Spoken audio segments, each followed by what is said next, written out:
একটা ছোট্ট ভাঙা ঘরে হাতে একটা থালা, তাতে কিছু পানি ভাত দেওয়া, আর মরিচ দিয়ে খাচ্ছে বাঁধন। শরীরের প্রচন্ড পানি দাগ, মুখে অনেক জায়গা কাটা, শরীরে একটা সেন্টু গেঞ্জি, স্পষ্ট রক্তের ছাপ ভেসে আছে পিঠে। সেন্টু গেঞ্জিটা রক্তে লাল হয়ে আছে। কয়েক লোকমা ভাত খেয়ে প্লেটটা পাশে রাখতেই একজন রুমে আসে।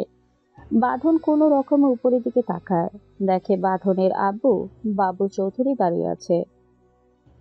এই কুত্তার বাচ্চা, তোর এত সময় লাগে খাবার খেতে? সারাদিন ধরে যদি খাবারই খাস তাহলে বাড়ির কাজ করবে কে? বলেই বাঁধনের বুকে লাথি দেয়। বাঁধনে গিয়ে একটা চেয়ারের সাথে বাড়ি খায়। চেয়ারের কোনার সাথে কপালটা লাগে, মুহূর্তেই কপালটা কেটে রক্ত বের হতে শুরু হয়। বাঁধন কোনো কিছু না বলে মাথা চেপে ধরে বসে থাকে। বাঁধনকে এভাবে বসে থাকতে দেখে বাবু চৌধুরী বলে, এই জানোয়ারের বাচ্চা, এভাবে বসে থাকলে বাসার কাজ করবে কে? 5 মিনিট সময় দিলাম, এসে বাসার সব কাজ শেষ করবি, নয়তো পিটিয়ে আমি তোর পিঠের ছাল তুলে নেব। বলেই বাবু চৌধুরী চলে যায়। বাঁধন বসে বসে চোখের পানি ফেলতে থাকে, কিন্তু তাকে এভাবে বসে থাকলে যে হবে না, তাহলে তার আব্বু এসে আবারও তাকে মারবে। তাই বসা থেকে উঠে দাঁড়ানোর চেষ্টা করে, কিন্তু শরীর এতটাই দুর্বল যে ভালো করে দাঁড়াতেও পারছে না। কিন্তু কোনো রকমে ঘরের টিনের বেড়া ধরে দাঁড়ায়। সামনে হাঁটতে গেলে পড়ে যায়। মাটিতে দুহাত রেখে উপরের দিকে তাকায় আর মনে মনে বলে, হে খোদা, আমি এমন অপরাধ করছি যার জন্য আমার পরিবার আমার উপরে এতটা অবহেলা করছে, এত কষ্ট দিচ্ছে আমাকে। একটা মিথ্যা অপবাদে আমার জীবনটা পুরো নষ্ট করে দিল। আমার পরিবারও আমাকে বিশ্বাস করলো না, একটা বাইরের মেয়ের কথা শুনলো, আর এখন আমার পশুর মতো নির্যাতন করছে। বাঁধন এখনো যাচ্ছে না বলে রাহেলা চৌধুরী বাঁধনের রুমে আসে। এসে দেখে বাঁধন মাটিতে হাত রেখে উপরের দিকে তাকিয়ে আছে আর মনে মনে কিছু একটা বিড়বিড় করছে। রাহেলা চৌধুরী বাঁধনের মুখের উপর লাথি দেয়। বাঁধন পেছনে পড়ে যায়। এত জোরেই লাথি দেয়, নাক ফেটে রক্ত পড়তে থাকে। বাঁধন মুখ চেপে ধরে ছটপট করছে মাটিতে। রাহেলা চৌধুরী রাগী কণ্ঠে বলে, জানোয়ার, আমাদের নামে উপরওয়ালার কাছে নালিশ করছিস? তোকে কখন ডেকে গেছে? এখন পর্যন্ত তুই নবাবের মতন ঘরে বসে আছিস? কাজ ফাঁকি দেওয়ার ধান্দা না? এত মার খাওয়ার পরেও তোর শিক্ষা হয়নি? তোর মতন অমানুষকে এখনো যে আমরা ঘরে রেখেছি, এটা তোর সাত কপালের ভাগ্য। এখন নাটক না করে তাড়াতাড়ি গিয়ে বাজার কর। আগামী 2 মিনিটের ভিতরে যদি তোকে আমি বাসার কাজ করতে না দেখি, তাহলে আমি তোকে খুন করে ফেলবো, জানোয়ার। বলেই রাহেলা চৌধুরীর আগে গজগজ করতে করতে চলে যায়। বাঁধন এখনো মাটিতে শুয়ে ছটফট করছে। বাঁধন খুব ভালো করেই বুঝতে পারছে, তা যদি আর একটু দেরি হয় তাহলে তাকে আরো অত্যাচার সহ্য করতে হবে। ঘর থেকে বের হয়ে কলপারে চলে আসে।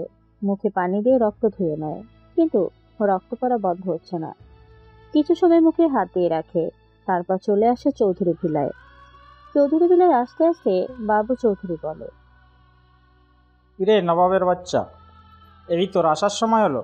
তোকে সে কখন থেকে আমি ডেকে আসছি, তাড়াতাড়ি বাসার কাজ শেষ কর, নয়তো একটা মারও মাটিতে পড়বে না।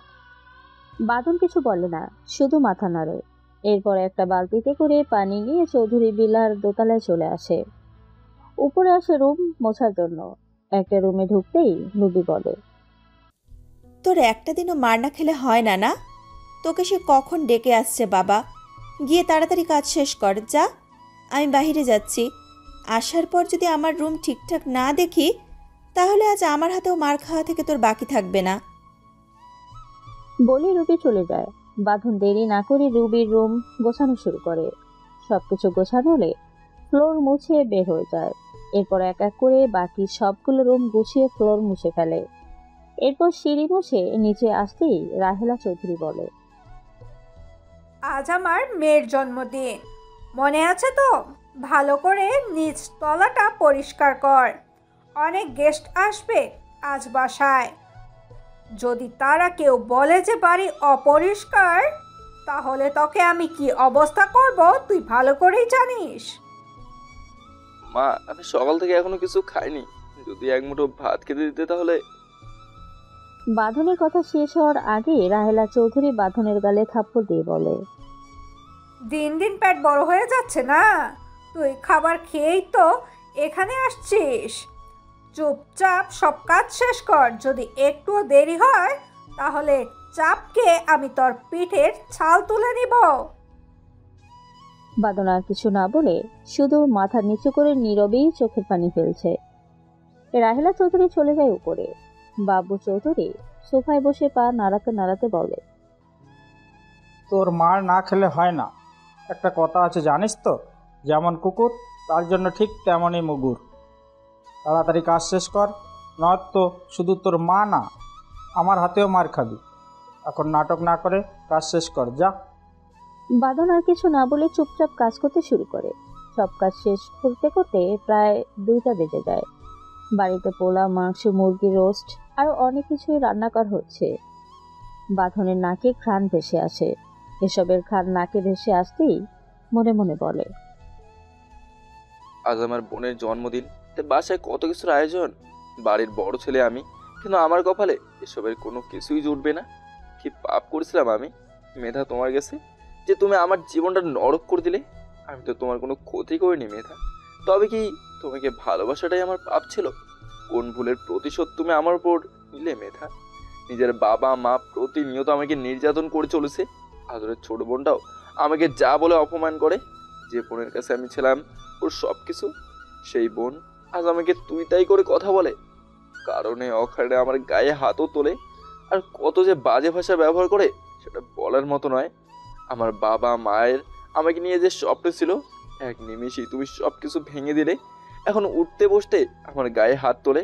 আগে আমি কি খাবো না খাবো সেসব নিয়ে মায়ের কতই না কিছু করতো, আর এখন এক মুঠো ভাত চাইলেও আমার গায়ে হাত তোলে। এসব কথা বলতে বলতেই কখন যে বাঁধনের চোখ থেকে গাল গড়িয়ে পানি পড়তে থাকে বাঁধন বুঝতেই পারে না। হঠাৎ কারো কণ্ঠে বাঁধন তাড়াতাড়ি চোখের পানি মুছে ফেলে। পাশে তাকিয়ে দেখে বাঁধনের ছোট বোন ডুবে দাঁড়িয়ে আছে। এখানে বসে বসে নাটক করছিস? বাসায় যে কাজ পড়ে আছে সেটা কে করবে? মার না খেলে তোর শিক্ষা হয় না না? গিয়ে সব কাজ কর, নয়তো আমার হাত উঠে যাবে বলে দিলাম। রুবি, তুই তো আমার বোন। তুই না আমাকে কতটা ভালোবাসতি, সেই তুই আমার সাথে কেন এভাবে কথা বলিস বোন?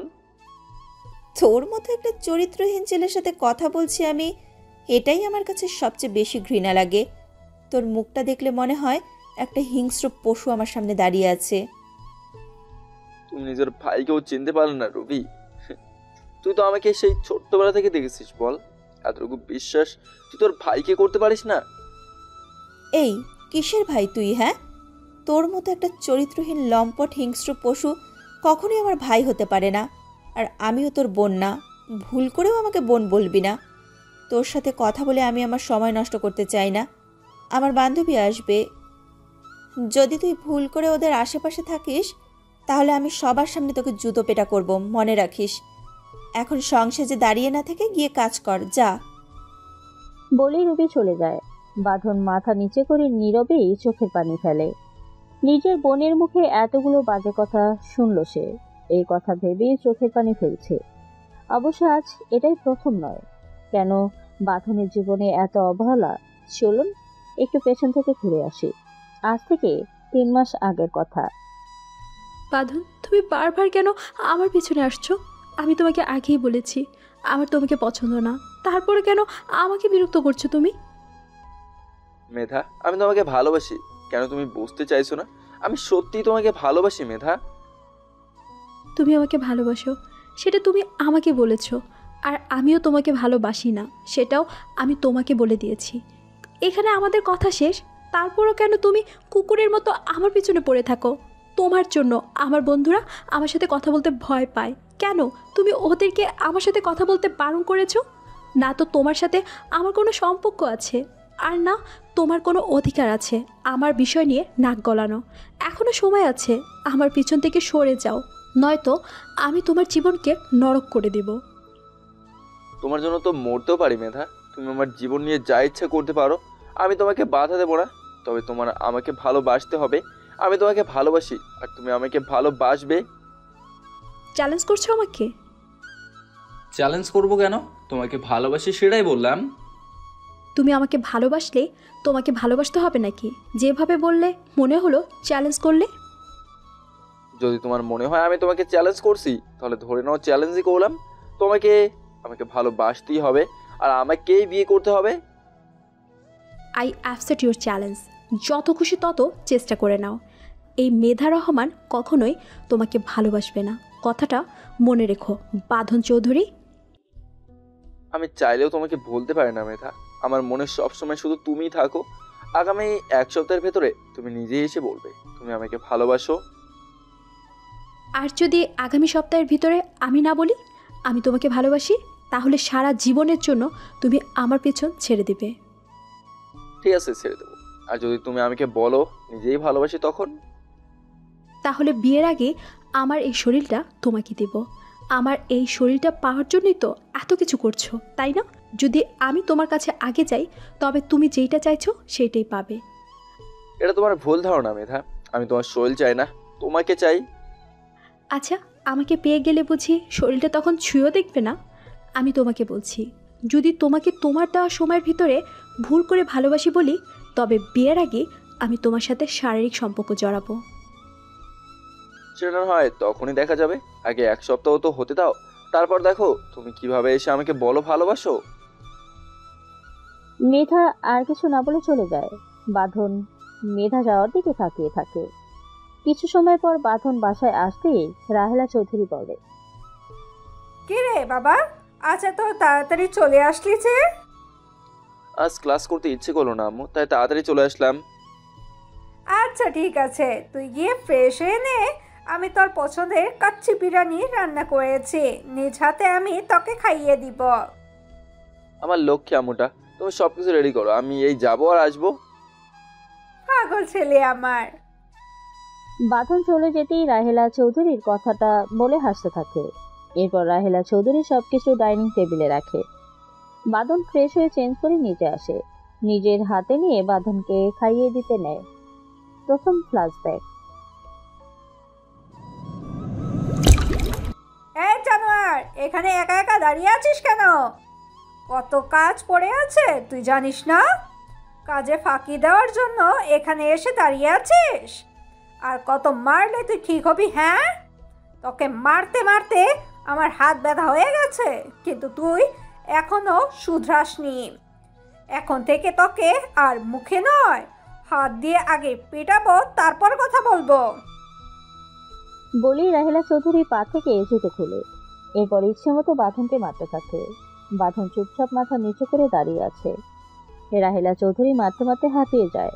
মারা বন্ধ করে বলে, গিয়ে লোকজনের সাথে কাজ কর। আর মাত্র 1 ঘন্টা বাকি আছে, গেস্টরা আসতে শুরু করবে। তার মধ্যে যদি সকল কাজ শেষ না হয় তাহলে আমি তোকে জানে মেরে ফেলবো। এখন এখানে সং হয়ে দাঁড়িয়ে আছিস কেন? যাবি না? আবার মারবো। বাঁধন কিছু না বলে চুপচাপ ভেতরে চলে আসে। ডেকোরেশনের লোকজনের সাথে হাতে হাতে কাজ করতে থাকে। 1 ঘন্টার আগেই সব কাজ শেষ হয়ে যায়। বাঁধন সবকিছু দেখে রাহেলা চৌধুরীর কাছে এসে বলে, আম্মু সবকিছু হয়ে গেছে? বাঁধনের কথা শেষ হওয়ার আগেই রাহেলা চৌধুরী বাঁধনের গালে সজোরে একটা থাপ্পড় দেয়। বাঁধন গালে হাত দিয়ে রাহেলা চৌধুরীর দিকে অসহায় দৃষ্টিতে তাকিয়েছে। রাহেলা চৌধুরী দাঁত কিরমির করতে করতে বলে, তোকে আমি বলেছি না তুই আমাকে আম্মু বলে ডাকবি না? তোর মতন জানোয়ার ধর পশুর মুখ থেকে আমি আম্মু ডাক শুনতে চাই না। তোর পরিচয় তুই আমার বাসার কাজের ছেলে, আর তাই আমাকে মেম সাহেব বলে ডাকবি। আর আমার হাজব্যান্ডকে স্যার বলবি, আর আমার মেয়েকে ছোট মেম সাহেব বলবি।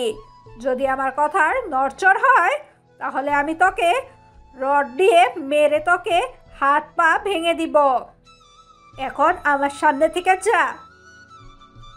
বাঁধন কিছু না বলে চুপচাপ এক কোণায় চলে যায়। এদিকে ধীরে ধীরে গেস্টরা আসতে শুরু করেছে। বাবু চৌধুরী সিঁড়ি দিয়ে নিচে নামে, দেখে এক কোণে বাঁধন দাঁড়িয়ে আছে। বাঁধনের কাছে যেতেই বাঁধন কিছুটা ভয় পেয়ে যায়। বাবু চৌধুরী বলে, এই অবস্থায় এখানে দাঁড়িয়ে আছিস কেন? মানুষকে দেখানোর প্রয়োজন নেই যে আমরা তোর উপর অত্যাচার করছি। আব্বু, আমি কেন মানুষকে দেখাতে যাব? এখানে যদি গ্যাসটা না থাকতো তাহলে থাপড়ে আমি তোর সবগুলো দাঁত ফেলে দিতাম। মুখে মুখে তর্ক করছিস তুই আমার সাথে? তোর ঘরে একটা ড্রেস রাখা আছে, যা গিয়ে পরে আয়, আর নাকে মুখে রক্ত ভালো করে মুছে এখানে আসবি। বাঁধন কিছুটা খুশি হয়, তার জন্য নতুন ড্রেস এনেছে। তার বোনের জন্মদিনে সে নতুন ড্রেস পরবে। এক প্রকার দৌড়ে চলে আসে নিজের ঘরে। এসে দেখে খাটের উপর একটা প্যাকেট রাখা। প্যাকেটটা হাতে নিয়ে বুকে জড়িয়ে ধরে বাঁধন। কিছু সময় পর প্যাকেটটা বুক থেকে বেডে রাখে।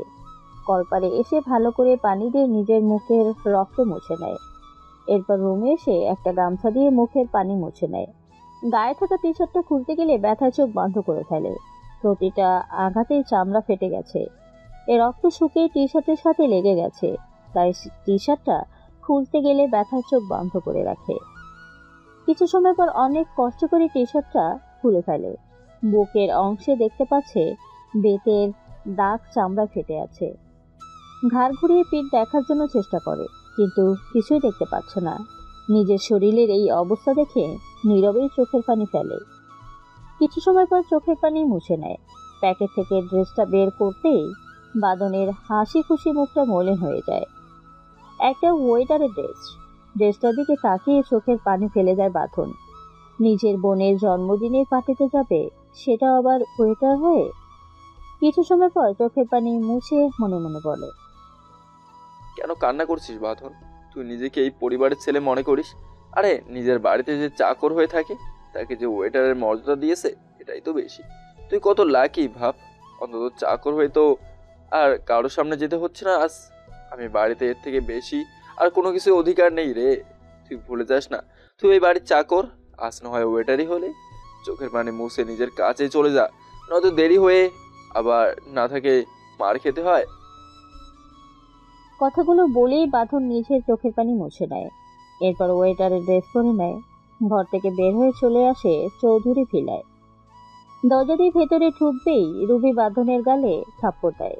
এত জোরেই থাপ্পড় দেয়, থাপ্পড়ের শব্দ শুনে সকল গেস্টরাই দরজা দিকে তাকায়। বাঁধন বোকার মতো তাকিয়ে আছে গালে হাত দিয়ে রুবির দিকে।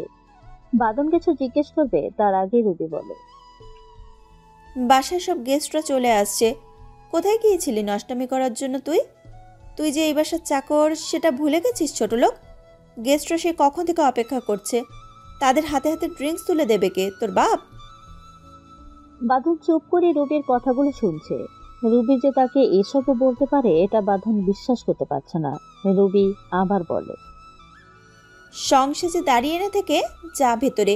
আরে গিয়ে কাজ শুরু কর, নয়তো আমার পায়ের জুতো খুলে এখন তোকে পেটাবো। বাঁধন মাথা নিচু করে বাসার ভেতরে ঢুকে যায়।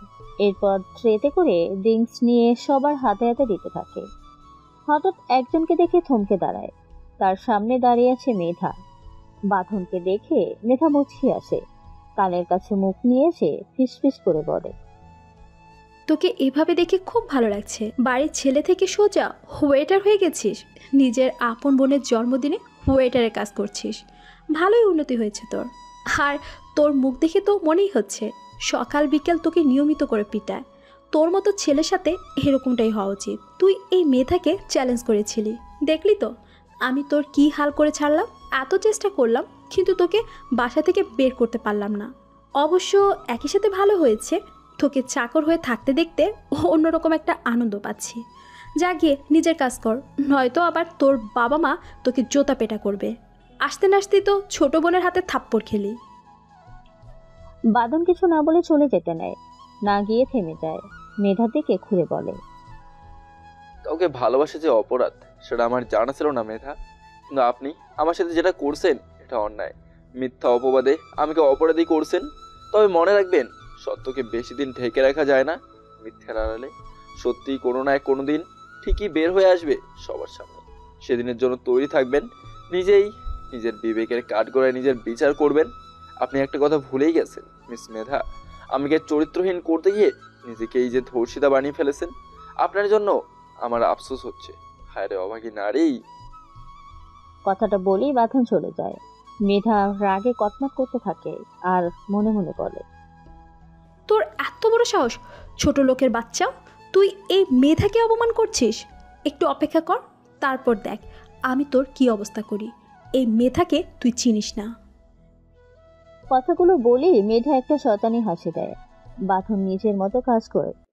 রাহেলা চৌধুরীকে ড্রিঙ্কস দিতে সামনে যখনই দাঁড়ায়, ড্রিঙ্কসের গ্লাস হাতে নেয়, তখনই ট্রে উল্টে সবকিছু রাহেলা চৌধুরীর উপর পড়ে যায়। রাহেলা চৌধুরী নিজের দিকে তাকিয়ে রাগে কটমট করতে থাকে। বসা থেকে উঠে দাঁড়ায়, পা থেকে জুতো খুলে ইচ্ছে মতো বাঁধনের গালে মারতে থাকে। সকল গেস্টরা তাকিয়ে আছে সেই দিকে। বাঁধন মাথা নিচু করে সবকিছু মুখ বুঝে সহ্য করছে। একটু পিছনে মেধা দাঁড়িয়ে হাসছে। আসলে বাঁধন যখন রাহেলা চৌধুরীকে ড্রিঙ্কস দিতে গ্লাস হাতে নেয়, ঠিক তখনই মেধা বাঁধনকে ল্যাং মারে, আর তারপরেই এসব হলো। রাহেলা চৌধুরী মারতে মারতে হাঁপিয়ে যায়। হিল জুতো হওয়ায় বাঁধনের ঠোঁট কেটে রক্ত পড়তে থাকে, আর প্রতিটা জুতোর বাড়ি গালে স্পষ্ট হয়ে বোঝা যাচ্ছে। রুবি এসে রাহেলা চৌধুরীর হাত থেকে জুতো নিয়ে মারতে শুরু করে। রুবি বাঁধনকে এত জোরেই মারতে থাকে, বাঁধনের নাক মুখ ফেটে রক্ত বেরোতে শুরু করে। রুবির বান্ধবীরা এসে রুবিকে থামায়। রাহেলা চৌধুরী বলে, তুই ইচ্ছে করে আমার গায়ে এগুলো ফেলেছিস না? এখন দেখ কেমন লাগে তোর। তোর গায়ে হাত তুলতে চাইনি আজকের এই দিনে, কিন্তু তুই ইচ্ছে করেই এখন মার খাওয়ার জন্য আমার গায়ে এগুলো ফেলেছিস। লুলা হয়ে গিয়েছিস তুই, লুলা। শক্তি নেই গায়ে। আমার দুই চোখের সামনে থেকে তুই চলে যা। তোকে যদি আমার সামনে এখন আমি দেখি, তাহলে আমি তোকে খুন করে ফেলবো, জানোয়ার। বাঁধন কিছু না বলে শুধু চোখের পানি ফেলতে থাকে। অশ্রু সজল চোখ নিয়েই চৌধুরী বিলা থেকে বের হয়ে যায়। রুবির বান্ধবী কেয়া রুবিকে একপাশে নিয়ে গিয়ে বলে, রবি, তুই কি কাজটা ঠিক করলি? বাঁধন ভাই তো তোর বড় ভাই, তাই না? তুই ছোট বোন হয়ে কি করে তাকে জুতো দিয়ে মারলি? আর উনি তো ইচ্ছে করে আন্টির গায়ে জুস ফেলেনি, ওটা একটা অ্যাক্সিডেন্ট ছিল মাত্র। আন্টি বিষয়টা বুঝতে না চেয়ে বাঁধন ভাইকে সবার সামনে এইভাবে মারলো, আর তুইও ছি ছি রুবি, আমার ভাবতেও লজ্জা করছে তুই আমার বান্ধবী। তুই কি জানিস ওই জানোয়ারটা সম্পর্কে? সব কিছু না জেনে কথা বলবি না কেয়া। যে একটা মেয়ের ইজ্জত নিতে চায়, সে আবার কিসের বড় ভাই রে? আর তাছাড়া ও আমার আপন ভাই না। আমার বাবা রাস্তা থেকে ওকে কুড়িয়ে এনেছিল, নিজের সন্তানের জায়গা ওকে দিয়েছিল, আর ও আমার বাবার সম্মান সবার সামনে নষ্ট করেছে। আমার জায়গায় যদি তুই থাকতি না, তাহলে তুই আমার থেকে আরো বেশি করতি কেয়া। আমি সব কিছুই শুনেছি রুবি। আচ্ছা, তুই নিশ্চয়ই বাঁধন ভাইকে মেধা আপুকে রেপ করতে দেখেছিলি, তাই তো? এত কনফিডেন্টলি এই কথাগুলো বলছিস। আমি কি রাইট রুবি? তুই ছিলি তো ঘটনাস্থলে? আমি ওখানে ছিলাম না। প্রিন্সিপাল স্যার আব্বুকে ডেকেছিল। প্রিন্সিপাল স্যারই আব্বুকে সব কিছু বলেছে। কারো শোনা কথায় কান দিতে নেই রুবি। প্রিন্সিপাল স্যারও তো নিজের চোখে সবকিছু দেখেনি মনে হয়। মেধা আপু যা বলেছে তাই বলেছে তোর আব্বুকে। তোর কি মনে হয় মেধা মিথ্যে বলেছে? একটা মেয়ে কখনো নিজের ইজ্জত নিয়ে মিথ্যে কথা বলে না। আর তাছাড়া আমি ওর বন্ধুদের থেকে শুনেছি ও মেধা আপুর পিছনে কুকুরের মতো পড়ে থাকতো। মেধা আপুকে নাকি 7 দিনে তাকে ভালোবাসা বলার জন্য। একটা কথা মনে রাখিস রুবি, আমরা চোখের সামনে অনেক সময় ভুল দেখে ফেলি, আর শোনা কথায় কখনো কান দিতে নেই। একবার সত্যি আর মিথ্যেটা যাচাই করে দেখিস। বাঁধন ভাইকে আমি 7 বছর ধরে চিনি রুবি। কই কখনো তো দেখিনি আমার দিকে বাজে চোখে তাকাতে। আমাকে নিজের মনের চেয়েও কম মনে করতো না বাঁধন ভাই। তোর মনে নেই সেই রাতের কথা? আমি বৃষ্টিতে ভিজেছিলাম। যদি উনি চরিত্রহীন হতো, তাহলে ওই অবস্থায় অবশ্যই ওনার মনে লালসা জাগতো আমার জন্য, কিন্তু উনি আমাদিকে ফিরেও তাকায়নি। উল্টো কি বলেছিল জানিস? বলেছিল, কেয়া আপু, আমার বেজারটা গায়ে দিয়ে নাও, আশেপাশে অনেক মানুষ আছে, বৃষ্টিতে হয়তোবা তোমার ড্রেস তোমার শরীরের সাথে মিশে গেছে, মানুষ বাজে চোখে তাকাবে তোমার দিকে। এটা হলো বাঁধন ভাই। আর বলি না, সে তোর আপন ভাই না? আমার মনে হয় না রবি, তোর আপন ভাই থাকলেও বাঁধন ভাইয়ের মতো তোকে ভালোবাসতো। তোর সাথে কথা বলতেই আমার ইচ্ছে করছে না। আমি চলে যাচ্ছি। যেই দিন সত্যটা জানবি না, সেই দিন আসবি আমার সাথে কথা বলতে। বলেই কেয়া চলে যায় চৌধুরী ভিলা থেকে। রবি চুপচাপ দাঁড়িয়ে আছে, ভাবতে থাকে কেয়ার বলা কথাগুলো। মনে মনে ভাবে, কে যে কথাগুলো বলে গেল সেটা কি সত্যি? সত্যি কি আমি আমার ভাইয়াকে চিনতে ভুল করেছি? কিয়া ভাইটাকে এতটা বিশ্বাস করে, কিন্তু আমি কেন ভাইয়াকে বিশ্বাস করতে পারছি না? মেধা আপুই বা কেন ভাইয়ার নামে এত মিথ্যে কথা বলবে? একটা মেয়ে এতটাই নিচে নেমে যেতে পারে যে নিজের গায়ে কলঙ্কের কালি মাখবে মিথ্যে কথা বলে? কিয়া হয়তো একটু বেশি অন্ধ হয়ে গেছে ভাইয়ার প্রতি। মনে মনে কথাগুলো বলতে থাকে বারবার। এই দেখুন, সেই কখন থেকে আপনাদের সাথে বকবক করছি, কিন্তু এখন পর্যন্ত কারো পরিচয় দেওয়া হয়নি। এত সময় কথাগুলো শুনে কম বেশি তো অনেক কিছুই বুঝে গেছেন। আমাদের গল্পের নায়ক বাঁধন চৌধুরী মাস্টার্স শেষ করেছে, আর তারপর তার জীবনে ঘটে যায় একটা অঘটন। আর রূপী একটু আগে যে কথাটা বলেছে বাঁধনের সম্পর্কে, সেটা না হয় গল্পের সাথে থাকলেই জানবেন। চলুন বাকিদের পরিচয় দেয়া যাক। আপু বাবু চৌধুরী এদেশের টপ বিজনেসম্যানদের মধ্যে একজন। রাহেলা চৌধুরী নিজেও একজন বিজনেস ওমেন। রুবি এবার অনার্স ফার্স্ট ইয়ারে পড়ছে। আমাদের গল্পের নাকি মেধা রহমান মেঘ রহমানের একমাত্র মেয়ে। মেধার মা মারা গেছে মেধার জন্মের সময়। তারপর থেকেই মেঘ রহমানই মেয়েকে বাবা মায়ের ভালোবাসা দিয়ে বড় করে। মেধা এবার অনার্স ফাইনাল ইয়ারে পড়েছে। আর কেন বাঁধনের জীবনে এত কষ্ট শুরু হয়েছে সেটা সামনে এগোতে এগোতেই জানতে পারবেন। এখন আবার গল্পে ফেরা যাক। বাঁধন রুমে এসে বসে আছে, চোখ থেকে অযথায় পানি পড়ছে। নিজের মা সবার সামনে থেকে জুতো পিটা করলো, আপন ছোট বোন তাকে সবার সামনে জুতো দিয়ে মারলো। এসব ভাবছে আর চোখের পানি ফেলেই যাচ্ছে। বাঁধন ডুব দেয় নিজের সেই কালো অতীতের দিকে। ফ্ল্যাশব্যাক। আম্মা অনেক দেরি হয়ে গেছে, আমি আর খাবো না। এই অল্প করে খেলে কি পেট ভরবে? দিন দিন তুই কেমন শুকিয়ে যাচ্ছিস না খেতে খেতে। এমন করলে অসুস্থ হয়ে যাবি তো বাবা। এভাবে খেলে আমি মোটা হয়ে যাব। পরে দরজা ভেঙে আরো বড় করতে হবে। আমার লক্ষ্মী আম্মু, আমি আর খাবো না এখন, প্লিজ। আচ্ছা ঠিক আছে, তোকে জোর করলে তুই শুনবি না। গিয়ে দেখ তোর বোন কি করছে। বলি রাহেলা চৌধুরী নিজের আঁচল দিয়ে ছেলের মুখ মুছে দেয়। বাঁধন রাহেলা চৌধুরীর গালে চুমু দিয়ে সিঁড়ি বেয়ে উপরে উঠে আসে। একবার রুবি রুমে ঢুকে দেখে রুবি বসে বসে পড়ছে। বাঁধনকে দেখে রুবি বাঁধনের দিকে তাকিয়ে বলে, আরে ভাইয়া তুমি? ভালোই হলো তুমি এসেছো। দেখো না আমি পড়াটা বুঝতে পারছি না, একটু বুঝিয়ে দাও না ভাইয়া। দিনরাত 24 ঘন্টায় তো তোকে পড়তে দেখি, তারপর পড়া বুঝতে পারিস না? তোকে দেখে তো মনে হয় আইনস্টাইনকেও ফেল করবি। কচু করবো আমি, একটা পড়াও মনে থাকে না। তুমি একবার পড়লে যা, আমি 100 বার পড়লেও তার চেয়ে কম। আমার যে কোনো কিছুই মনে থাকে না ভাইয়া। এত চাপ নেবার কিছু নেই। সারাদিন না পড়ে একটা কাজ করবি, ভোরবেলা উঠে তখন পড়লে সবকিছু মনে থাকে, পরিবেশ ঠান্ডা থাকে না, আর মাথাও তখন ফ্রেশ থাকে। সারাদিন না পড়ে ওই অতটুকুই পড়লেই হয়। সারাদিন সারা রাত পড়ার পরেও মনে থাকে না, আর তুমি বলছো শুধু ভোরবেলা পড়লেই মনে থাকে? আমার কথা একবার শুনে তো দেখ, যদি না থাকে তখন বলিস। আর তুই আজকে কলেজে না গিয়ে বাসায় কেন? আমার কোনো বান্ধবীরা আজকে কলেজে যায়নি, তো একা একা কলেজে যেতে ভালো লাগে না। আচ্ছা এখন পড়াশোনা বাদ দিয়ে গিয়ে খেয়ে আয়, উপর একটা লম্বা ঘুম দে। ঘুম থেকে উঠে কি বুঝছিস না আমাকে বলিস, আমি বুঝিয়ে দেবো। বিকেল 3টা এখন। মেধা রুমে বসে মোবাইলে গান শুনছে। হঠাৎ একটা ইটের টুকরো তার জানালার কাঁচ ভেঙে রুমে চলে আসে। মেধা গান বন্ধ করে দৌড়ে ব্যালকনিতে আসে।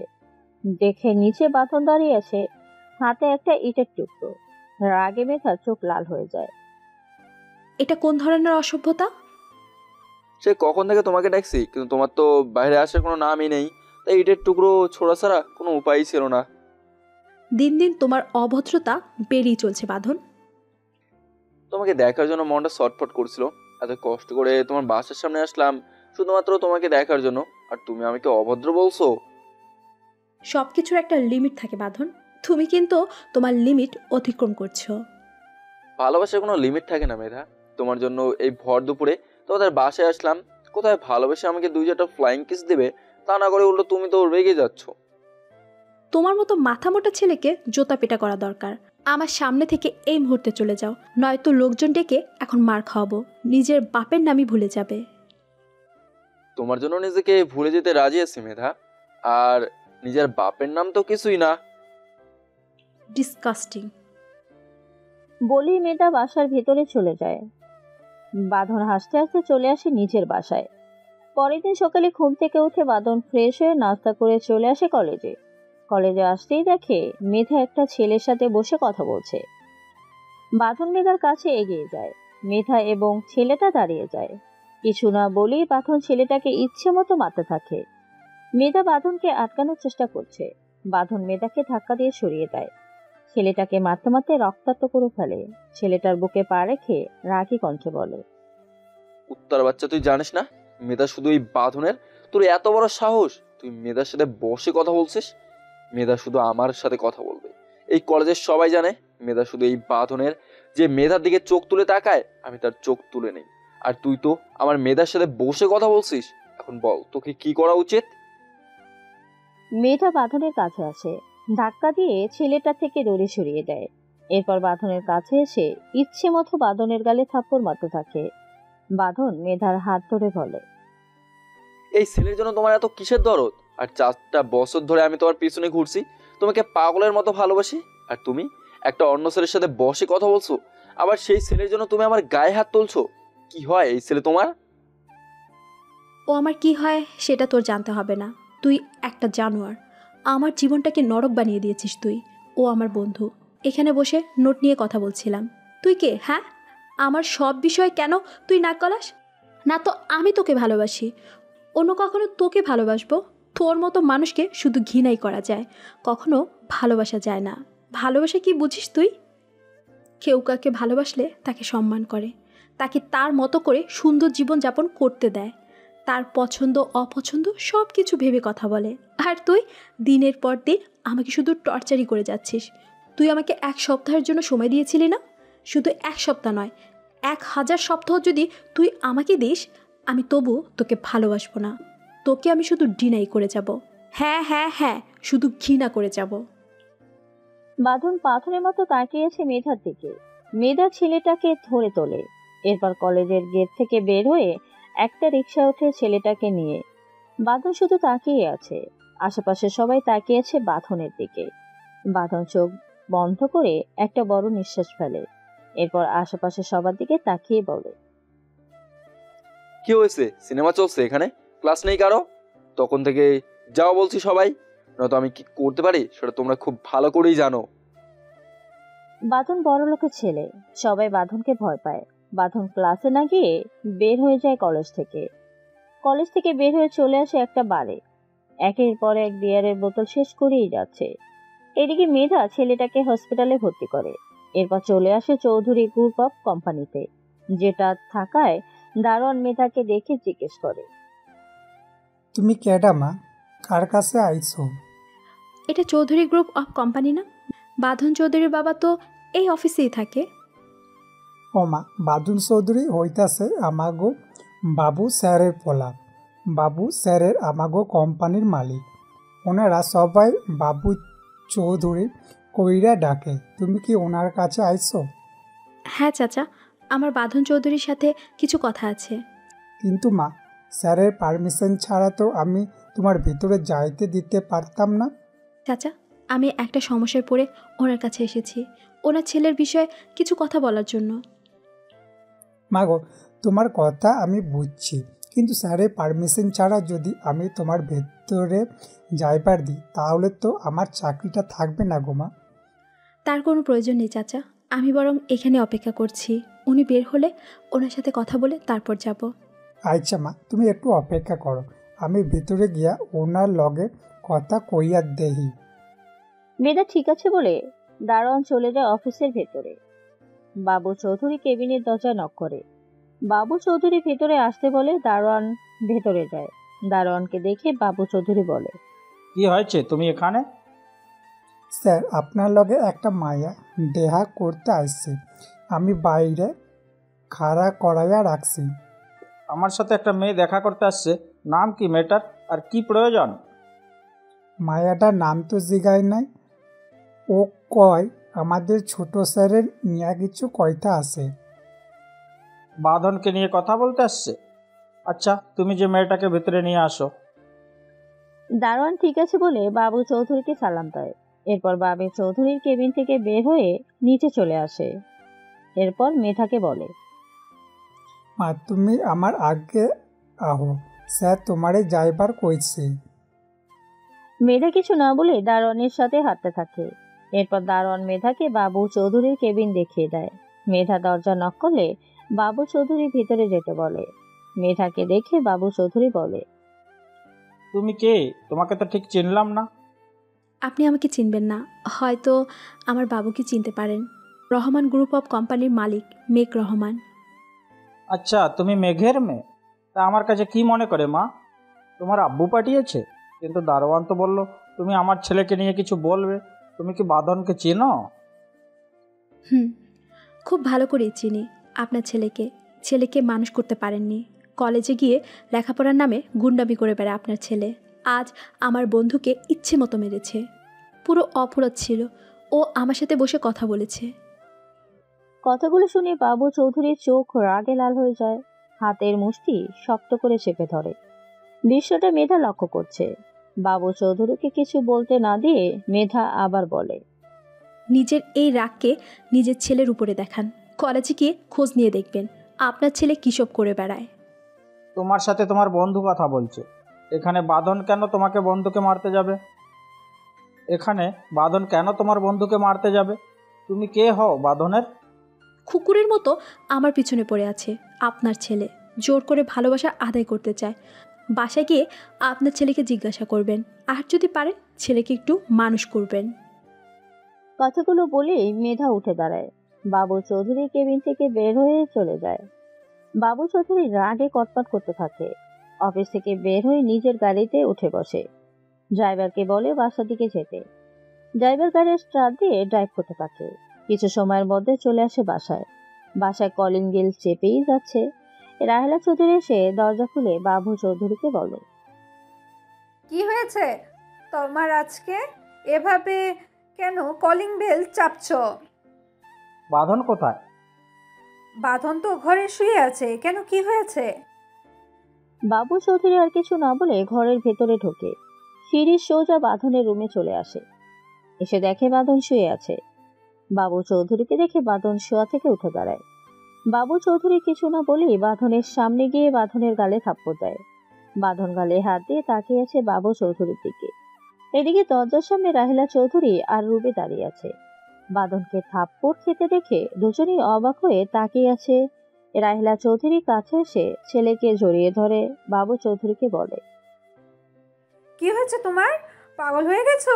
তুমি আমার ছেলের গায়ে হাত তুললে কেন? জিজ্ঞেস করো তোমার গুণধর ছেলেকে কি করেছে। কি করেছে সেটা তুমি বলো। তুমি আমার ছেলের গায়ে হাত তুলছো, এখন তুমি বলবে ও কি করেছে। তোমার ছেলের জন্য একটা পুচকি মেয়ে এসে আমাকে অপমান করে যায়। আমাকে বলে আমি নাকি আমার ছেলেকে মানুষ করতে পারিনি। একটা 2 টাকার মেয়ের এত বড় সাহস হয়েছে ওর জন্য। এরপর বাবু চৌধুরী মেঘার বলা কথাগুলো সবকিছুই বলে। সব শুনে বাঁধন রাগে কটমট করছে। রাহেলা চৌধুরী ছেলেকে বলে, বাঁধন কি বলছে তোর বাবা এগুলো? এসব কি সত্যি?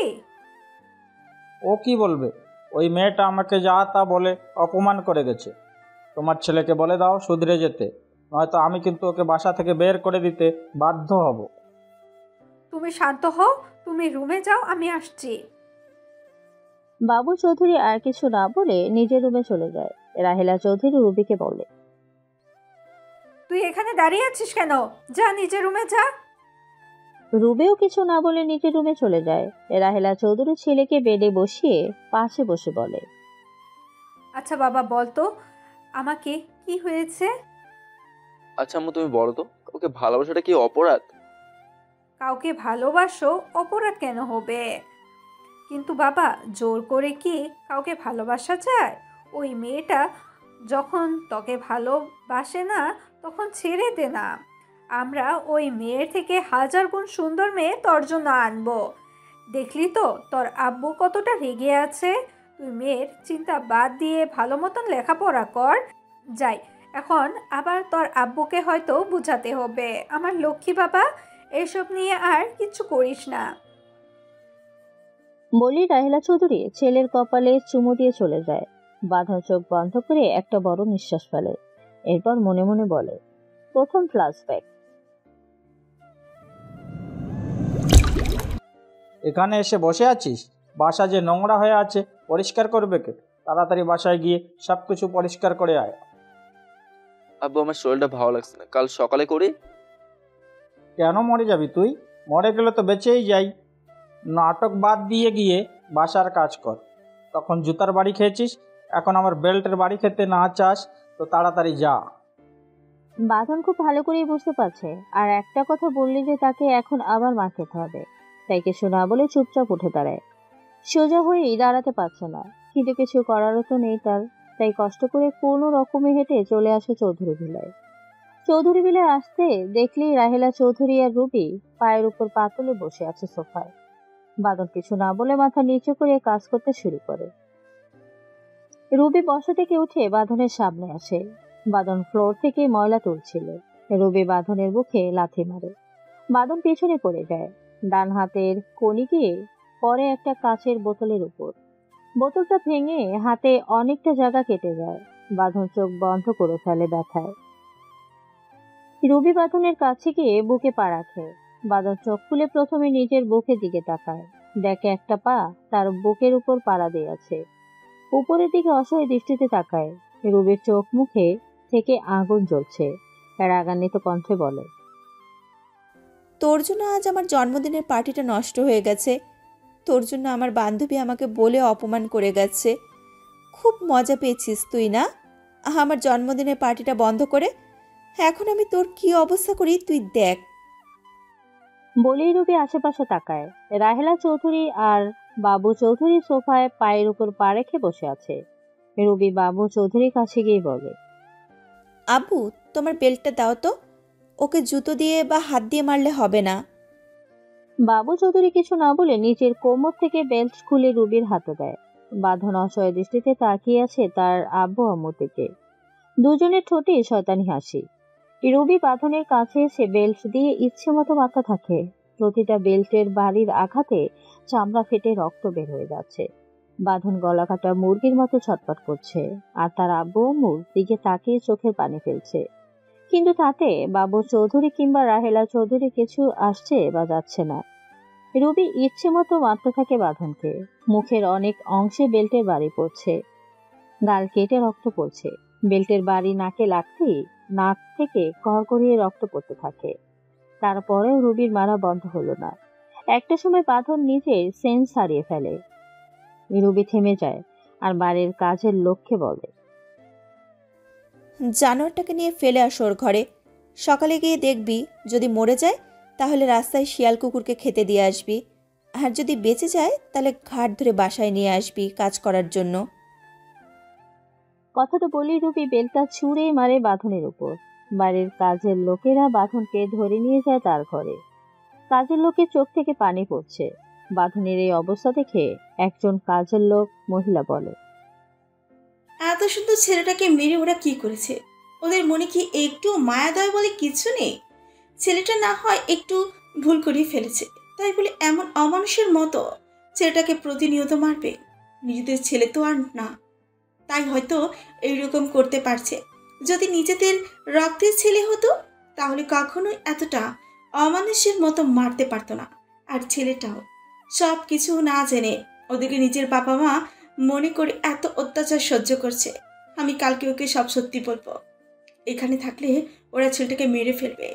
তোরা চলে যা, আর যে সাহেবকে বলিস আমি ওদের কাজ ছেড়ে দিয়ে চলে গেছি। কোনো অমানুষের বাসায় আমি কাজ করব না, প্রয়োজনে ভিক্ষে করে খাবো। বাকি দুজন কিছু না বলে চলে যায়। কাজের মহিলা গিয়ে পানি গরম করে আনে।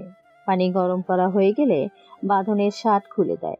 এরপর একটা গামছা গরম পানিতে ভিজিয়ে নেয়। এরপর বাঁধনের শরীরে রক্তগুলো মুছে নেয়। কাজের মহিলা দেখে বাঁধনের কোনো নড়াচড়া নেই। কিছুটা ভয় পেয়ে যায় কাজের মহিলা। ঘর থেকে বের হয়ে বাড়ি থেকে তালা দিয়ে দেয়, যাতে চৌধুরী ভিলার কেউ ঘরে ঢুকতে না পারে। এরপর দৌড়ে চলে আসে একজন ডাক্তারের কাছে। ডাক্তার এভাবে মহিলাকে দৌড়ে আসতে দেখে বলে, কি হয়েছে? এমন দৌড়ে এত রাতে কোথা থেকে আসলেন? ডাক্তার সাহেব, আমার সাথে একটু চলুন না। একটা পোলারে মাইরা অবস্থা খারাপ কইরা দিছে। ছেলেটার কোনো সারা শব্দ পাইতেছি না। আমি তো এখন চেম্বার বন্ধ করে বাসায় চলে যাচ্ছি। আপনি বরং কাল ছেলেটাকে আমার কাছে নিয়ে আসুন। কাল সকাল পর্যন্ত অপেক্ষা করলে ছেলেটা বাঁচবে না ডাক্তার সাহেব। আপনার দুইটা পায়ে পড়ি, আপনি আমার লগে চলেন। কাজের মহিলার কান্না দেখে ডক্টর আর না করে না। কাজের মহিলার সাথে চলে আসে বাঁধনের ঘরে। এসে বাঁধনের অবস্থা দেখে বলে, এমন অমানুষের মতো কে মেরেছে ছেলেটাকে? চৌধুরী মাইয়া সাহেব, আপনি পোলাডারে বাঁচান। এটা চৌধুরীর ছেলে না? না ডাক্তার সাহেব, তয় ছেলেরই মতন ছিল। ছেলেটার বয়স যখন 2 বছর, তখন চৌধুরী সাহেব রাস্তা থেকে পোলাডারে পাইছিল। ওনাকে কোনো ওনার কোনো পোলাপাইন আসিল না। ওনারা ধৈর্যায় নিছিল ওনাকেও কখনো পোলাপাইন হইবই না। তাই এই পোলাডারে নিজের ছেলের মতন বড় করছিল। একটা বড় ভুল হইয়া গেছে। আজ 3টা মাস ধইরা যেমনি পারতাছে তেমনি মারতাছে পোলাডারে। আজকা হয়তো একেবারে মনে হয় মাইরাই ফালাইছে। আপনি পোলাডারে বাঁচাইয়া দেন ডাক্তার সাহেব। আপনি একটা কাজ করুন, ওকে আমার সাথে ধরুন। হসপিটালে নিয়ে যেতে হবে এক্ষুনি, নয়তো হয়তো বাঁচানো যাবে না। এরপর ডক্টর আর কাজের মহিলা বাঁধনকে ধরাধরি করে ঘর থেকে বের করে। পাশে একটা ভ্যান গাড়ি ছিল। ভ্যান গাড়িতে করে বাঁধনকে নিয়ে আসে হসপিটালে। এরপর ডক্টর বাঁধনকে অপারেশন থিয়েটারে নিয়ে যায়। প্রায় 2 ঘন্টা পর অপারেশন থিয়েটার থেকে বের হয়। ডক্টর বের হতে দেখে কাজের মহিলা ডাক্তারের কাছে এসে বলে, ডাক্তার সাহেব, কি খবর? পোলাটা বাঁচবো তো? ভয়ের কিছু নেই, ও এখন সম্পূর্ণ সুস্থ। তবে কিছুদিন রেস্টে থাকতে হবে। কোনো ধরনের কাজ করা যাবে না। ওর গায়ে কেউ যদি হাত তোলে তাহলে হয়তো অবস্থা আরও খারাপ হয়ে যাবে, হয়তো বাঁচানো সম্ভব হবে না। শরীর অনেক জায়গায় ইনজুরি ছিল।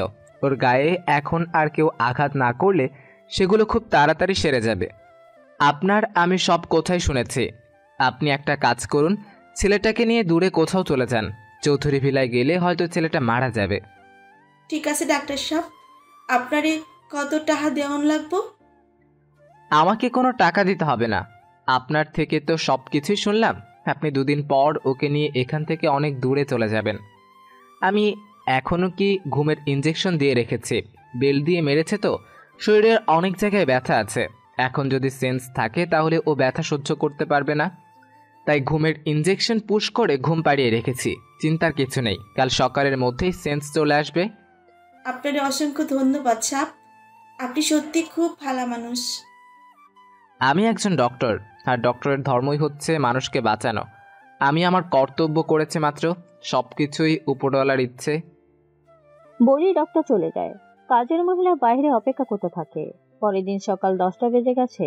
রাহেলা চৌধুরী রাগে কটমট করছে। এখন পর্যন্ত বাঁধন আসেনি বলে। পাশে বসে রুবি মোবাইল টিপছে। রাহেলা চৌধুরীকে কি এই অবস্থা দেখে রুবি বলে, কি হয়েছে আম্মু, এমন করছো কেন? ছোট লোকটা সাহস দেখেছিস? এখন পর্যন্ত কাজে আসেনি। কালকের মার খেয়ে মনে হয় বিছানা থেকে উঠতে পারছে না। যাও গিয়ে দেখো ছোট লোকটা এখনো ঘুমিয়ে আছে কিনা। কালকের বেলটা নিয়ে যাও, মারতে মারতে নিয়ে আসো। রাহেলা চৌধুরী হাতে বেল্ট নিয়ে বের হতে গেলে একটা কাজের লোক বলে, ম্যাডাম, আমাদের সাথে কাজের মহিলা নেই। আর বাঁধনের ঘরে গিয়েছিলাম, বাঁধন নেই। কথাটা শুনেই রুবি হাসতে হাসতে বলে, ছোট লোকটা কি তাহলে কাজের মহিলাকে নিয়ে পালিয়েছে নাকি? এরপর কাজের লোকটা বলে, কাজের মহিলা কাল রাতে তাদেরকে কি বলেছে, আর তাদেরকে বলে দিতে বলেছে কাজ ছেড়ে দিয়েছে। রাহেলা চৌধুরী বাবু চৌধুরীকে কল করে। বাবু চৌধুরীর সাথে সাথে রিসিভ করে বলে, আমি কাজে ব্যস্ত আছি, পরে কথা বলছি। ছোটকে কোথাও পাওয়া যাচ্ছে না, খোঁজ নিয়ে দেখো কোথায় গেছে। পেলে ওকে মারতে মারতে বাসায় নিয়ে আসবে। পাওয়া যাচ্ছে না মানে? কালার কি অবস্থা হয়েছে? ওর তো বিছানা থেকে ওঠার কথা নয়। গিয়ে দেখো ঘরে কোনো কোনায় পড়ে আছে কি না। জানোয়ার তো মনে হয় কাজের মহিলাকে নিয়ে পালিয়েছে। কাল রাত থেকে কাজের মহিলাটাও পাওয়া যাচ্ছে না, বাসায় কাজের লোকটা বলল। এরপর রাহিলা চৌধুরী সবকিছু বলে বাবু চৌধুরীকে। সবকিছু শুনে বাবু চৌধুরী বলে, ও জাহান্নামে যাক, ওকে নিয়ে তুমি কেন এত পড়েছ? তুমি হয়তো ভুলে যাচ্ছ, সবাই জানে আমরাই ওর আব্বু আম্মু। আর ও যদি একটা কাজের মহিলাকে নিয়ে পালায় তাহলে মান সম্মান তো আমাদেরই যাবে। তুমি এই সিম্পল বিষয়টা কেন বুঝতে চাইছো না? তো তুমি এখন কি চাইছো? আমি আমার সকল কাজকর্ম ফেলে রেখে ওকে খুঁজতে যাব? ও মরে যাক, তাতে আমার কিছু যায় আসে না। আর ওকে নিয়ে যদি কেউ আমাকে কথা বলতে আসে, আমি তাকে খুন করে ফেলবো। এখন আমাকে বিরক্ত না করে আমার কাজ করতে দাও, আমার কাজ আছে। বলেই বাবু চৌধুরী কল কেটে দেয়। রাহেলা চৌধুরী মোবাইল সোফায় ছুঁড়ে মারে। এটা দেখে রুবি বলে, কি হয়েছে আম্মু? আব্বু কি বলল? আর কি বলবে, বললেও জাহান্নামে যাক, তাতে আমার কোনো যায় আসে না। এই কথা যদি জানাজানি হয় তাহলে আমাদের মান সম্মান থাকবে? আমাদেরই ভুল হয়েছে, জানোয়ারটাকে একেবারে জানে মেরে ফেলা উচিত ছিল। কোথায় আর যাবে আম্মু? দেখবে ঘুরে ফিরে ঠিক এখানেই ওকে আসতে হবে। এখন ওর কথা ভেবে সময় নষ্ট না করে আমরা আমাদের কাজ করি। রাহেলা চৌধুরী কিছু না বলে উঠে চলে যায়। এদিকে বাঁধনকে নিয়ে কাজের মহিলা চলে আসে অনেক দূরে। বাঁধন নিজের চোখ খুলতেই নিজেকে একটা বন্ধ রুমে আবিষ্কার করে আর দেখে পাশে তাদের বাসার কাজের মহিলা বসে আছে। বাঁধনকে চোখ খুলতে দেখে কাজের মহিলা বলে, তোমার জ্ঞান ফিরছে বাবা, আল্লাহর কাছে শুক্রিয়া। আমি কোথায় যাচ্ছি? আমরা অনেক দূর চলে আইছি বাবা। ওইখানে থাকলে ওই মানুষগুলান তোমারে মাইরে ফালাইব। এটা তুমি কি করেছো চাচি? তুমি আমার আব্বু আম্মু বোনের থেকে আমাকে সরিয়ে আনলে। তুমি কাগরে নিজের আব্বু আম্মু মনে করো বাবা, ওনারা তোমার সত্যিকারের আব্বু আম্মু তো না। কাজের মহিলার মুখে এই কথা শুনে বাঁধনের পুরো পৃথিবীটা উল্টাপাল্টা হয়ে যায়। চোখে মুখে কষ্টের ছাপ স্পষ্ট হয়ে ওঠে। কান্না ঝরানো কণ্ঠে বাঁধন বলে, এসব তুমি কি বলছো চাচি? এটা আমি বিশ্বাস করি না। এইটাই সত্যি বাবা। তোমারে ছোটবেলায় চৌধুরী সাহেব রাস্তা থেকে কুড়াইয়া আনছিল। নিজেদের কোনো সন্তান ছিল না, তাই তোমারে নিজেদের সন্তানের মতন বড় করছে। তোমার বয়স যখন 8 বছর হয় তখন রুবি চৌধুরী সাহেবের বউ গর্বে আহে। তুমি একটা কথা ভাবো তো আব্বা, নিজের পেটের সন্তান হলে কেউ এমন করে মারতে পারে? সে যতই বড়ই ভুল করুক। কাজের মহিলার কথা শুনে বাঁধন কি বলবে বুঝতে পারছে না। চোখ থেকে অযথারা পানি পড়ছে। কান্না করতে করতে বলে, তার মানে এতদিন আমি যাদের বাবা মা ভেবেছি তারা আমার রক্তের কেউ না। তাহলে আমার বাবা মা কে চাচি? আমার কি পরিচয়? আমি কি কারো পাপের ফসল? তোমার বাবা মা কি কে সেটা তো আমি জানি না বাবা, তয় এটাই সত্যি কথা। ওই চৌধুরী বাড়ির কেউ তোমার রক্তের কেউ না। না তো তারা তোমার আব্বা আম্মা, আর না তো রুবি তোমার আপন বোন। তুমি পিছনের সব কিছু ভুইলা নতুন কইরা জীবনটারে শুরু করো বাবা। তুমি একটা শিক্ষিত পোলা, অগরের দেখাইয়া দাও যে তুমিও কারো থেকে কম কিছু না। নিজেরে প্রতিষ্ঠিত করো বাবা। কিন্তু চাচি, নতুন করে সবকিছু শুরু করতে গেলে যে অনেক টাকার প্রয়োজন। টাকা ছাড়া নিজেকে প্রতিষ্ঠিত আমি কি করে করব? আমার কাছে তো কোনো টাকা পয়সা নেই চাচি। গ্রামে আমার কয়েক বিঘা জমি আছে বাবা। আমি সেই জমি বিক্রি কইরা কয়েকদিনের মধ্যেই তোমারে টাকা এনে দিতাছি। আমার তো আর কোনো পোলাপান নাই বাবা, জামাইও মরে গেছে সেই 10 বছর আগে। তোমারে এই কষ্ট দেখা আমার সহ্য হয় না বাবা, তাই আমি তোমারে লইয়া অনেক দূর চলে আইছি। আমার মতো একটা বাজে ছেলের জন্য তুমি এত কিছু কেন করবে চাচি? সবাই তো আমাকে ঘৃণা করছে চাচি। আর তুমি আমার জন্য তোমার জমি বিক্রি করতে চাইছো? এটা তুমি ঠিক করলে না বাবা। সবাই তোমারে ভুল বুঝলেও আমি তোমারে ঠিকই বুঝছি। তোমারে সেই ছোট থেকে আমি কোলে পিঠে মানুষ করছি বাবা। তুমি কখনো এত বড় পাপ কাজ করতেই পারো না। কেউ তোমারে বিশ্বাস করুক আর না করুক, আমি তোমারে বিশ্বাস করি বাবা। যাদেরকে ছোট থেকে বাবা মা জেনেছি তারাই আমাকে ভুল বুঝে এত অত্যাচার করলো, আর তাদেরকে নিজের বাবা মা মনে করে এত কষ্ট সহ্য করলাম, আর তারাই আমার রক্তের কেউ না। আমি তো তোমার রক্তের কেউ না চাচি, তুমি কেন আমার জন্য এত কিছু করতে চাইছো? তোমার আমি নিজের পোলার মতন মনে করি বাবা। তোমার লাগ্যা না করলে কার লাগ্যা করবো? তোমার কাছে আমার একটা অনুরোধ আছে বাবা। তুমি যখন বড় মানুষ হইয়া যাইবা আমারে কিন্তু ফালাইয়া দিও না বাবা। বাঁধন কাজের মহিলার হাত ধরে বলে, আমার বাবা মারা পৃথিবীতে বেঁচে আছে কিনা আমি জানি না চাচি। আজ থেকে তুমি আমার মা আর তুমি আমার বাবা। যতদিন আমি বেঁচে থাকবো ততদিন তুমি আমার মায়ের স্থানেই থাকবে। আচ্ছা বাবা, তাইলেই হইব। তুমি এখন শুইয়া থাকো, আমি তোমার লাগে রান্না করতেছি। তোমার তো আবার কতগুলো ওষুধ দিছে, সেগুলান খাইয়া তাড়াতাড়ি সুস্থ হইতে হইব তো। বাদল কিছু না বলে চুপচাপ শুয়ে থাকে। কাজের মহিলা চলে যায় রান্না করতে। এইদিকে কেয়া কলেজ থেকে বের হচ্ছে, তখনই মেধা সামনে এসে দাঁড়ায়। মেধাকে দেখে কেয়া চলে যেতে নিলে মেধা কেয়াকে ডাকে। কেয়া দূর থেকে দাঁড়িয়েই মেধাকে বলে, আমি একটা ধর্ষিতা মেয়ের সাথে কথা বলে নিজের সময় নষ্ট করতে চাই না। কেয়ার কথা শুনে মেধা রেগে যায়। কেয়ার কাছে গিয়ে কেয়ার গালে থাপ্পড় দিয়ে মেধা বলে, বড্ড পাকনা হয়ে গেছো তুমি। হ্যাঁ, তাকে তুমি ধর্ষিতা বলছো? তুমি কি দেখেছো আমি ধর্ষিতা হয়েছি? বারে, চোরের মায় তো দেখছি আবার বড় বেলা। বাঁধন ভাই তো আপনাকে ধর্ষণ করেছে, তাই তো সে সবার চোখে ধর্ষক। সেই হিসেবে আপনিও তো ধর্ষিতা, তাই না? আর আমি একটা ধর্ষিতা মেয়ের সাথে কথা বলতে চাচ্ছি না। ওহ, জাস্ট শাট আপ। যত বড় মুখ নয় তত বড় কথা। আমি কোনো ধর্ষিতা নই, আর বাঁধন আমাকে ধর্ষণও করেনি। Do you understand? কথাটা বলে মেধা চুপ হয়ে যায়। কেয়া শব্দ করে হাসতে থাকে। হাসি থামিয়ে মেধাকে উদ্দেশ্য করে বলে, এটা আমি খুব ভালো করেই জানতাম মিস মেধা। বাঁধন ভাই কখনো এত জঘন্য কাজ করতেই পারে না। এই সব কিছু আপনারই সাজানো নাটক।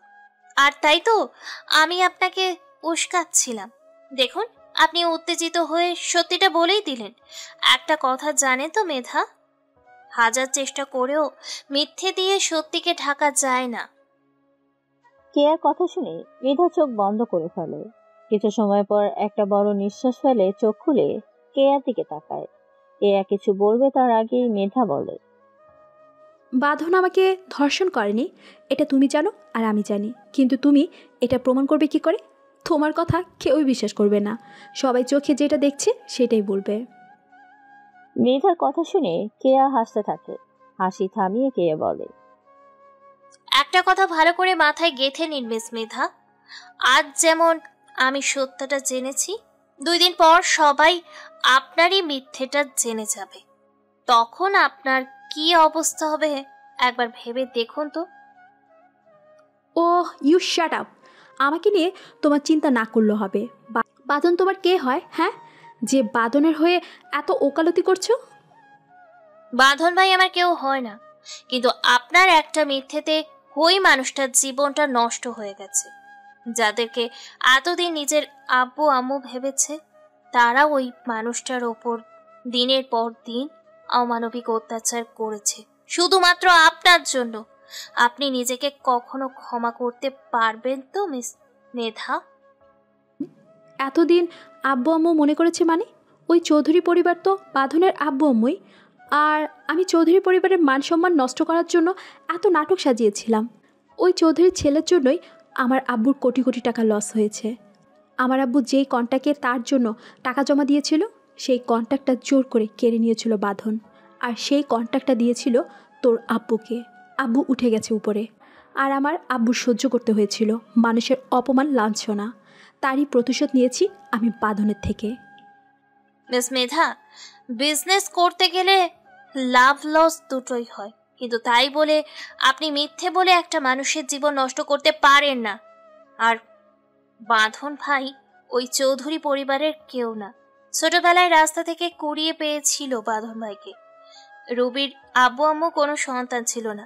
ডক্টর জানিয়েছিল রুবির আম্মু কখনো মা হতে পারবে না, তাই বাঁধন ভাইকে নিজের সন্তান মনে করে বড় করেছিল শুধুমাত্র। কিন্তু আল্লাহর রহমতে কয়েক বছর পর রুবির জন্ম হয়।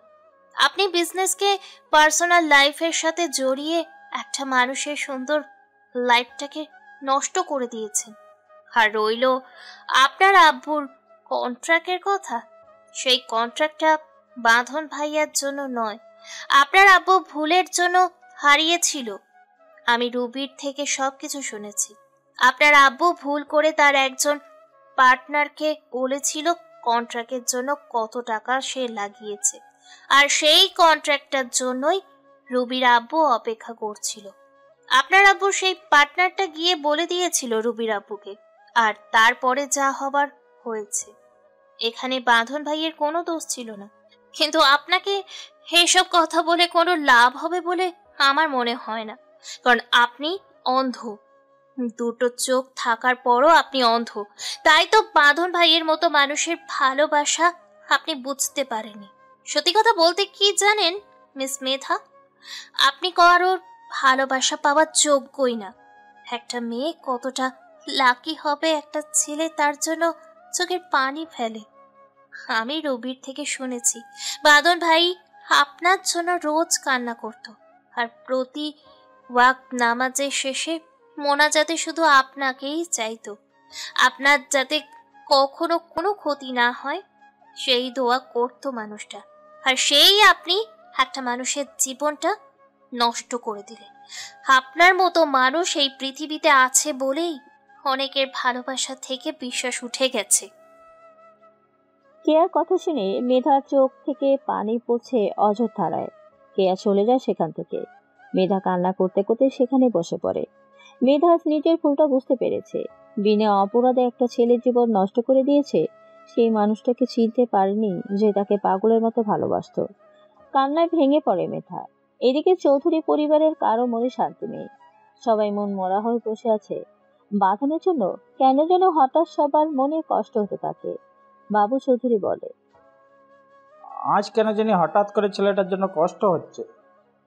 বাবু চৌধুরী কথা শুনে রুবির রেগে গিয়ে বলে, একটা রাস্তার ছেলের জন্য এত কিসের দরদ তোমার আব্বু?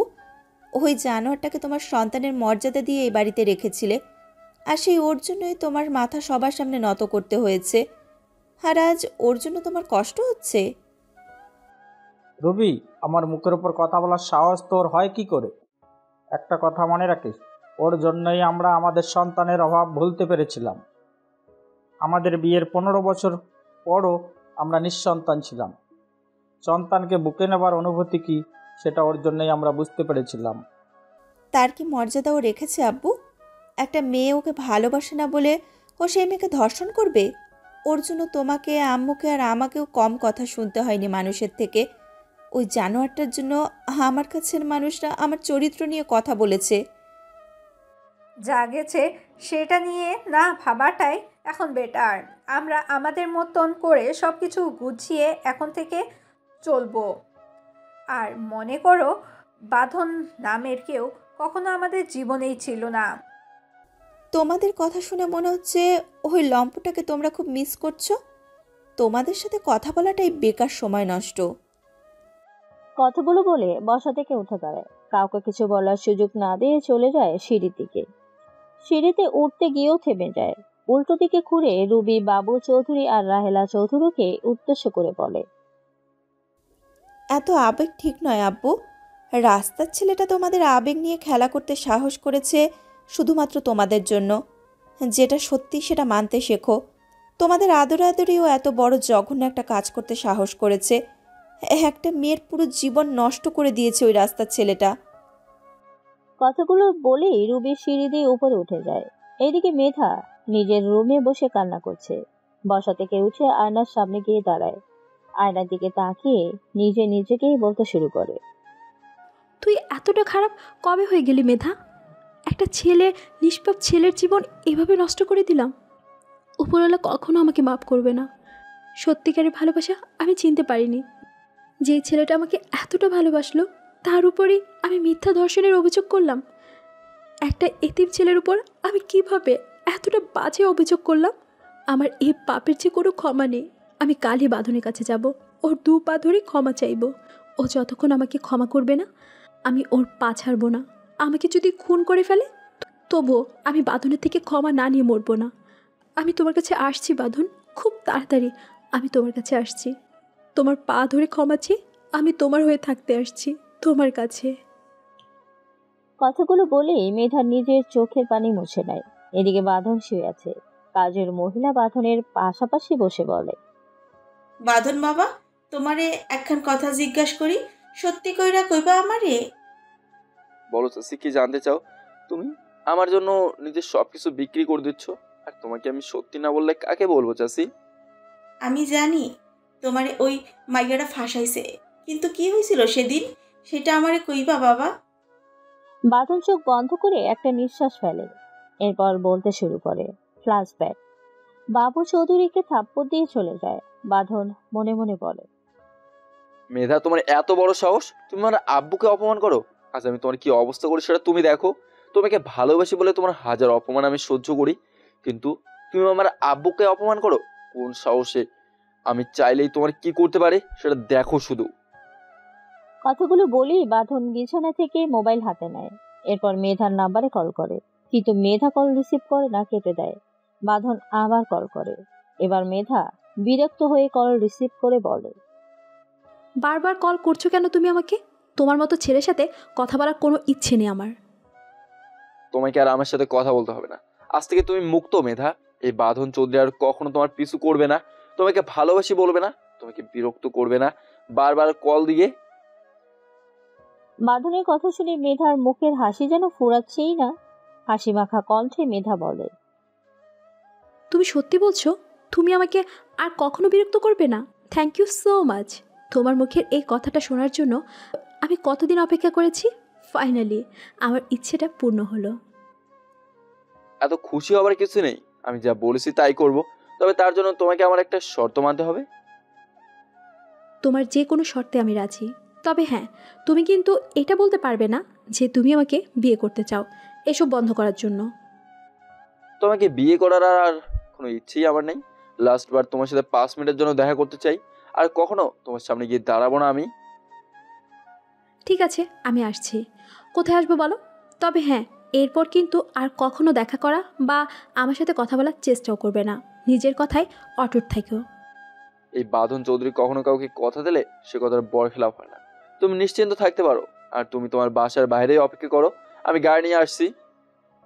কথাটা বলেই বাঁধন কল কেটে দেয়। এদিকে মেধা খুশিতে নাচতে থাকে। বাঁধন বাসা থেকে বের হয়ে গেলে রাহেলা চৌধুরী বলে, তুই এখন কোথায় যাচ্ছিস আবার? একটু আগে তোর আব্বু তোর সাথে রাগারাগি করলো, ভুলে গেছিস? যেটা নিয়ে আব্বু আমার সাথে রাগারাগি করছে সে কারণটাই শেষ করতে যাচ্ছি আম্মু। এমন কিছু করিস না বাবা, যাতে সবার সামনে আমাদের মাথা নিচু হয়ে যায়। তুমি চিন্তা করো না আম্মু, তোমার ছেলে এমন কিছু কখনোই করবে না যাতে সকলের সামনে তোমাদের মাথা নিচু হয়। কথাটি বলেই বাঁধন বাসা থেকে বের হয়। এরপর গাড়িতে উঠে বসে গাড়ি স্টার্ট দেয়। ড্রাইভ করে কিছু সময়ের মধ্যে চলে আসে মেধাদের বাসার সামনে। এসে দেখে মেধা আগে থেকেই দাঁড়িয়ে আছে। বাঁধন গাড়ির দরজা খুলে দিলে মেধা গাড়িতে উঠে বসে। বাঁধন কিছু না বলে ড্রাইভ করতে থাকে। কিছুটা পথ যাবার পর মেধা বলে, কোথায় নিয়ে যাচ্ছ তুমি আমাকে? সেটা গেলেই দেখতে পারবে। তুমি কিন্তু 5 মিনিটের জন্য আমাকে আসতে বলেছ। সেটা আমার মনে আছে, এখন কথা না বলে চুপ করে বসে থাকো। মেধা আর কিছু না বলে চুপ করে বসে। কিছু সময়ের মধ্যে চলে আসে একটা ফাঁকা জায়গায়। দুজন গাড়ি থেকে নেমে এক পাশে দাঁড়ায়। বাঁধন মেধার 2 বাহু চেপে ধরে। মেধা কুঁকে উঠে ব্যথায়। বাঁধন রাগী কণ্ঠে বলে, এই মেয়ে, কি মনে করিস তুই নিজেকে? কোথাকার বিশ্ব সুন্দরী তুই? তোকে ভালোবাসি বলে তোর পিছনে পাগলের মতো পড়ছিলাম, আর তুই সেটাকে আমার দুর্বলতা ভেবে নিয়েছিস? তোর সাহস হয় কি করে আমার আব্বুর কাছে আমার নামে নালিশ করার? বাঁধন, আমাকে ছাড়ো, আমার লাগছে। তোমার সাথে আমার এমনটা কথা হয়নি। তোর সাথে আমার কি কথা হয়েছে আর না হয়েছে এটা ভাড়মে যাক। তুই এটা বল, তোর সাহস হলো কি করে আমার আব্বুর কাছে আমার নামে নালিশ করার? মেধা বাদনকে ধাক্কা দিয়ে নিজে থেকে দূরে সরিয়ে দেয়। এরপর চিৎকার করে মেধা বলে, বেশ করেছি, তোর আব্বুর কাছে তোর নামে নালিশ করেছি। তুই আমার জীবনটাকে নরক করে দিয়েছিস। আর তুই কি মনে করেছিস এত সহজে আমি তোকে ছেড়ে দেব?